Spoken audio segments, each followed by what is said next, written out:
Now, with the reveal of Yamato in the previous chapter, things definitely got more interesting, and this also caused the community to speculate about who this individual is or who he might be. And of course, the consensus in the community right now is that Yamato is or could be Oden for a great amount of reasons that has been presented to us. Now, personally, I'm not too sure what to think about this, and I'm not exactly sure where he fits into all of this, and also as to why he was introduced as an ally, because I thought he would be more on the opposing side while also being an outlier in some sense. But there's definitely hints here and there that Oda pointed out beforehand, and that was that Yamato was someone that wasn't in good terms, or he was someone that wasn't really interested in what Kaido is doing, sort of like a rebel in the crew, because Kaido refers to him as an idiot. And Kaido also mentions that even when they were celebrating, he didn't show up to the party. And from what I got from that scene with the Flying Six, searching for Kaido's son seems to have been something that has been recurring time and time again, which goes back to Ulti saying, is this a family matter again? So the relationship between Kaido and his own son is obviously not on good terms, and it's to the point that he keeps him chained up somewhere. In this chapter, we come to find out that he actually does have cuffs, which indicates that he was probably kept somewhere or imprisoned by Kaido. Now, why is this the case? We don't know, but it seems like it's more than just a disagreement between the two, but more so of Yamato acting more so of a rebel, or in ways that Kaido feels that he needs to be chained up. That was sort of the first hints that we got of Yamato in terms of where he lies within Kaido's crew. But again, I'm not too sure where to place my bets on in terms of his role moving forward, but I will say that it is very interesting because a lot can come from this, especially given his dialogue at the end of the chapter. Initially, I was thinking that Yamato was probably going to have a more antagonistic role, more so than being an ally. Again, given that we are outnumbered in so many ways, I think it's natural to see more people join the alliance to even the odds even by a little. And with Yamato here being the key figure that I expect him to be, this is good news for the alliance. So again, let's go piece by piece as to what was given to us in this chapter, and of course in the previous chapters that could tie into Yamato and his existence.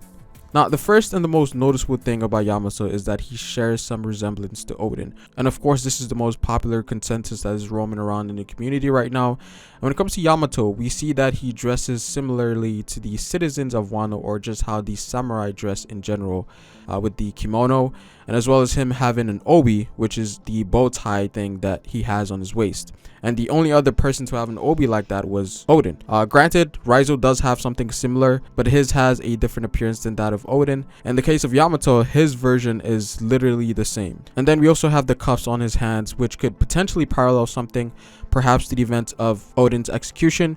That could be what Oda was going for here, because he also paralleled the Thunder Bagua that Kaido did to Luffy right earlier in this arc. So it showed that he was definitely Kaido's son, but his attire showed that he was maybe influenced by Oden. But again, those cuffs were probably broken because he escaped, given that he was most likely imprisoned by Kaido. But those are the two things, or one of the major aspects that links those two together, at least from a visual point of view. And there's also the mask. Now, we know that in Japanese lore in general, these demonic masks are usually worn by the samurai, and we also see it to be the case with Okiku, where when she was going to war, and even during the events of Udon, she had one of those masks, which could sort of signify the spirit of a samurai. So with Yamato, we can easily infer that he's somehow inspired by the samurai, or holds the samurai tradition to some regard, and the cause of this could be Oden. And we know that Oden was pretty much known as a legend in Wano, even during his introduction, where they mentioned that he did all these crazy things at a young age. And since the rhetoric has been changed, given Orochi's rule, it would make sense that he was someone who respected Oden, because he knows the actual truth of what really happened in Wano at that point in time, especially when it comes to the events of what happened to Oden with Kaido and Orochi. And this goes back to another point that was mentioned in this chapter, and that was that Yamato has been waiting for Luffy for some time now. And he says it in a way that where it's not just recently, but it sounds like he's been waiting for years, which could easily tie back into the past, to the time when Oden was alive, or during his execution, whereas he witnessed Oden's execution and the way he went about things, dying in a very memorable way that the people of Wano would never forget. Perhaps that was something that inspired him, and this could also tie into Toki's prophecy as well, because we know that Toki was the person who brought about the whole myth about how the 9 scabbards are going to return to Wano and bring about a new dawn. Maybe Yamato also witnessed that. Now, we don't really know the time frame in terms of when he took interest into this or why he would want to make the switch. That we need more details on, but the main question really lies into why it was Luffy specifically that he was waiting for, and how did he know about Luffy. Now, one way you could look at it is that maybe as the time of the prophecy was coming closer and closer, he started hearing news about Luffy's name, to which it confirmed it for him. Again, we're not sure how it all played out, but him saying that he's been waiting for Luffy all this time couldn't be anything else other than, the prophecy. Now, we have to remember that the whole thing with Luffy and Law started ever since Dressrosa. Some of the Beast Pirates were aware of what was going on then, as we see by this one guy contacting Jack. And so maybe Yamato took it as, since the time of the prophecy is coming closer and closer, and there's also this rookie that is also trying to pick a fight against Kaido, which I assume that no one has probably done in a long time. And perhaps it was then that he narrowed it down that it could be this individual that might fulfill this prophecy, given the timing of a prophecy being not too far away from now. And the raid at Onigashima maybe sold it for him, of it being Luffy. Now, it is very likely that he could be referring to something else when he says that he's been waiting for Luffy for some time. It could be recently that he's talking about here, but again, given the context and the way that he emphasized that word, he makes it seem like it was years that he's been waiting for. Again, we just need more details, and we will see what happens moving forward. And there's also the possibility that Ace met him and told him about Luffy. I could also see that happening as well, and that could also tie into the Ace narrative that we've seen in Wano, especially with Otama in the beginning of this arc. I've also seen people say that he could have possibly read Oden's journal and know that Luffy is Joy Boy somehow. I could see that, but that would be kind of strange. Oda would need to go more in depth into that as to how he obtained the journal in the first place. There's also a possible parallel to be looked at here, and that is that when you take a look at Kaido's son and Oden's son, there's certain things that line up. With Kaido, we know that Momonosuke has a dragon fruit, the same type that Kaido has, and I think Oda did this for a reason, because the fruit was given to Momo for ever since Punk Hazard, so I think there's a reason as to why that is. And with Oden, Yamato seems to be inspired or influenced by him in some way, so this could be the contrast that Oda could be going for here. Obviously, there's going to be more to it, but it is very interesting.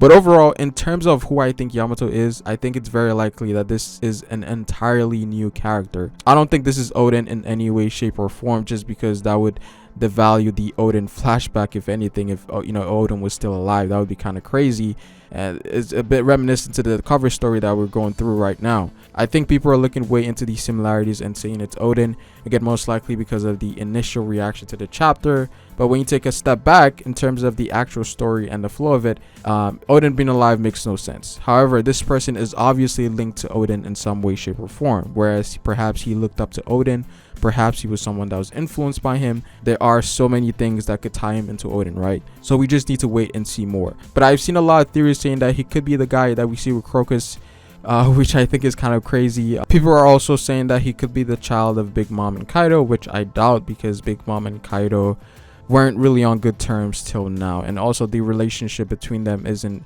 really that of one I could see them having a child. Definitely not, especially since Kaido views Big Mom to be an old hag, so there's definitely a generational gap between Big Mom and Kaido. And I also saw somewhere where some people said that this could be the favor that Big Mom did for Kaido, whereas she took Oden's soul and put it into a new body, which is definitely interesting, but doesn't make sense either, because Big Mom's fruit doesn't work in that way. But it is definitely fun to speculate. These last few chapters have been really enjoyable, but again, with the reveal of Yamato, I can definitely say that I am very interested into what role he's going to play moving forward, because whenever we think of lineage in One Piece, we always think of Luffy, Garp, and Dragon. But ever since we got into the New World, we're starting to see the children of other strong characters or prominent characters come into play.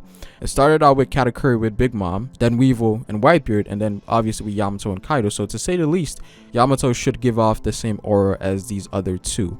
And it's also funny because they are all tied to Luffy in some way, shape, or form. But again, what are your thoughts on who Yamato is? Do you guys think there's a possibility that he might be Oden, or do you see another possibility? And what role do you guys think he plays in this arc, and also his ties to Luffy? Comment down below what you guys think. Like the video if you liked it. Follow me on Twitter at Ferrospace, and subscribe for more One Piece content on this channel. It is Pharaoh, and I will see you folks later. Peace.